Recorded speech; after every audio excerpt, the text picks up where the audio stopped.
If you're looking for a quick and easy dinner to put together after a long day at work, then this tofu stir fry is simply perfect.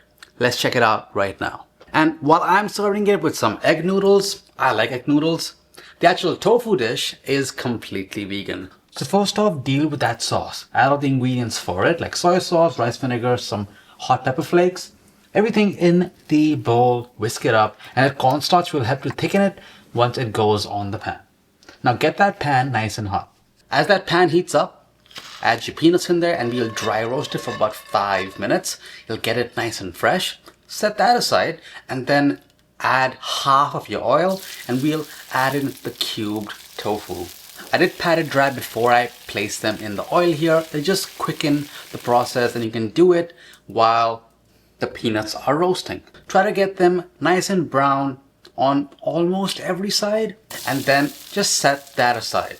And then add the rest of your oil and then add in your peppers, the ginger, the garlic, the white parts of your green onion, and then saute until everything is nice and fragrant. You don't want to cook the veggies for too long. Leave it tender, crisp. Now you can return the tofu back, return the peanuts back to the pan, toss it, incorporate it together, and then add in that sauce from earlier. You'll start to thicken right away. And in the meanwhile, the noodles are just boiling. If you're using something like soba noodles, then they cook even faster. Now it's just time to serve. And that's how easy it is to make this amazing vegan tofu stir fry. And if you liked how this tofu dish turned out, then maybe you want to try paneer.